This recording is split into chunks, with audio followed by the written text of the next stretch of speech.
Hey guys, 2D Man here with another video in regards to baal. I made a recent video addressing the current issues with baal and the kind of drama and backlash in regards to her kit. Now, a lot of you guys had a bunch of different mixed opinions on whether they should buff her individually, or they should buff Electro, or she's totally fine as it is and there's no changes that need to be made. Now, after putting some thought into it, I've kind of changed my mind a little bit. Well, I'm not quite sure, but the way I'm thinking is that I think MiHoYo will indirectly buff this character. Now, hear me out. The reason why I think this character will become stronger as the game progresses is I believe that they will release more characters that have high burst cost and require more energy recharge. By doing that, they'll make her a lot more viable in a lot more comps.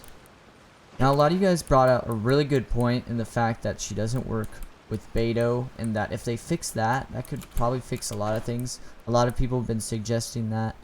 I know I've seen countless people saying that's like the only thing they need to change, or maybe just buff Electro.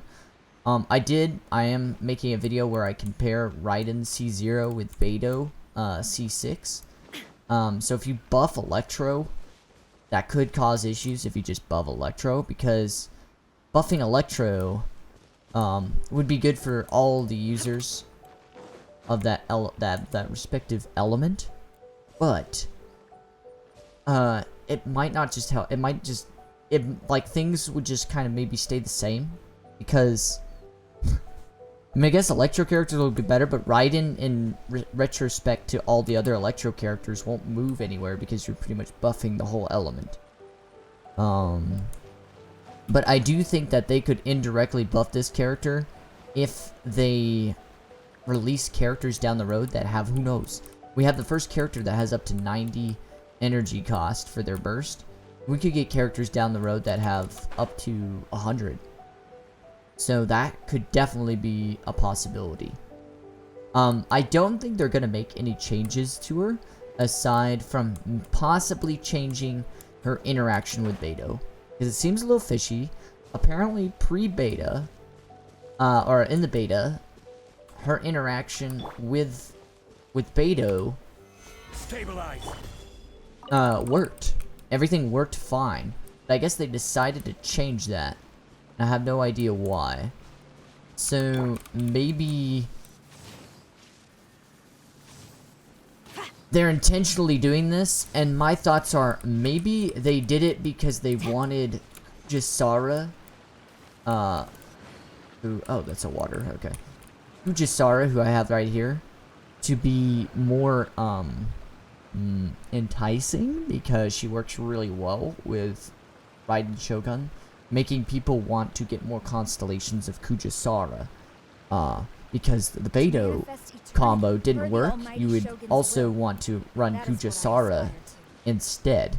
So it could be a kind of scummy way of trying to get people to do more polls. But I don't know. It's kind of...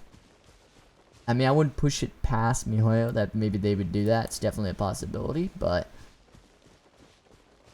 I don't know. Anyways, guys...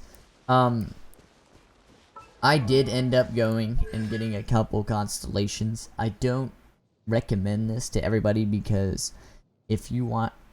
I did it because I want to main the character and I want to use her as a DPS, okay? I think at C0, she works fine, especially in a couple comps. As people are discovering, she works really well in the national comp. And of course, she works well with Eula. And in the current Abyss, she can't do too much due to the Electro resistance. But I think in the next Abyss, she'll definitely shine a lot brighter. And we'll be able to do a lot more. I think at the moment, we don't really know what we have.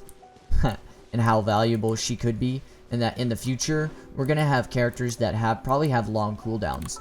For instance, I'm kind of wondering, this thing right here, most of the time, you don't even need this. It like reduces cooldowns, but in your rotations, it doesn't even become a big deal. But I think down the road, they're going to release more characters. This is kind of just a maybe a single to us that they're going to release more characters with longer cooldowns, making her more valid.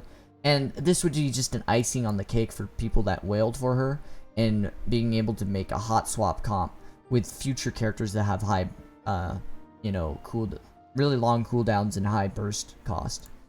So, what are your guys' thoughts? Do you guys think that's a possibility? Do you think that's how they're gonna, maybe how she's going to become more valid? Because if that's the case, she could be a lot better. She could be one of the strongest units if she's the one that can make a lot more characters viable, and these could be very strong characters that could be released. Anyways, I want to hear what your guys' thoughts are. I loved reading the comments from the last video and hearing everybody's input. I think it's really good for people to input their opinions and to get their thoughts across, because this is a game that we all love and we like to play. So, and we want the best for it. So let me know what you guys' thoughts are. And we've had her for about a week now. Everybody's kind of adjusted now, and I think the drama has kind of slowed down. But what are your guys' thoughts? I want to know. Anyways, it's been great. I appreciate all those who subscribed and followed the channel or viewed the video. It means a lot, and I hope to catch you guys next time. Beauty Man, over and out.